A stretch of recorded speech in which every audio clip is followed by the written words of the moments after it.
નમસ્કાર દર્શક મિત્રો, @ગુજરાતમાં આપનું સ્વાગત છે। આસ્થાનું અનેરું પર્વ એટલે કે નવરાત્રિ દિવસે ને દિવસે નવલા નોરતાનો રંગ જામ્યો છે અને યુવાધન ટ્રેડિશનલ ડ્રેસ અને અવનવા સ્ટેપ સાથે ગરબે ઘૂમી રહ્યા છે। ત્યારે આજે વાત કરીએ પાટણના ગુર્જરવાડા ગામે રમાતા અનોખા અને પ્રાચીન દોરી ગરબાની। ગુર્જરવાડામાં રમાતા દોરી ગરબાની વિશેષતા એ છે કે ખેલૈયાઓ રમતા હોય ત્યારે એની ગૂંથણી મહત્વની છે। હાથમાં દોરી પકડી અડધા ખેલૈયાઓ તાલ આપીને અંદરની તરફ રમે છે તો અડધા ખેલૈયાઓ બહારની તરફ ગોળ ઘૂમીને ગરબે ઘૂમે છે। ત્યારે દોરીની સુંદર ગૂંથણી તૈયાર થાય છે। આ ગરબા રમવા એ આવડતભરી કળા છે, જેમાં ચાલુ ગરબે ખેલૈયાઓ બદલાતા પણ હોય છે અને સંપૂર્ણ ગરબા રમાય ત્યાં સુધી દોરી છેક નીચે સુધી ગૂંથાઈ જાય છે।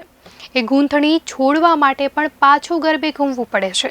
ખેલૈયાઓ દોરીનો હાથ બદલો કરે છે, તેથી જેમ જેમ ગરબા રમાતા જાય તેમ તેમ ગૂંથણી છૂટી થતી જાય। આમ ભાતીગળ પદ્ધતિથી તાલબદ્ધ રીતે રમાતા દોરી ગરબા એ સાંસ્કૃતિક વારસા સમાન છે।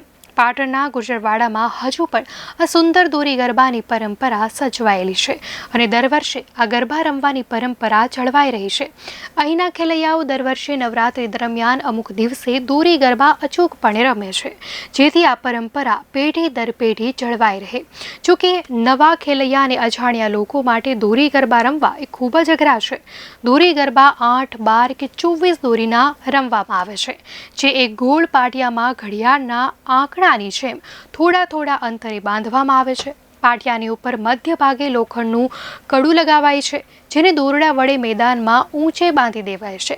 આમ ગરબાની દોરી નીચેની તરફ ઉતરતી હોય છે, જેને ખેલૈયાઓ એક હાથે પકડે છે અને ખેલૈયાઓ બીજા હાથમાં તાલ આપવા માટે દાંડિયા રાખે છે, જેમાં અડધા ખેલૈયાઓ જમણા હાથે દોરી પકડે છે અને અડધા ડાબા હાથે, જેથી ગરબામાં સામસામે તાળી આપીને ખેલૈયાઓ રમી શકે। આ ગરબામાં ચોક્કસ અંતર રાખીને ખેલૈયાઓ ગરબે ઘૂમે છે। ગુર્જરવાડામાં રમાતા દોરી ગરબા સૌ કોઈને જોવાનું મન થાય એવા હોય છે।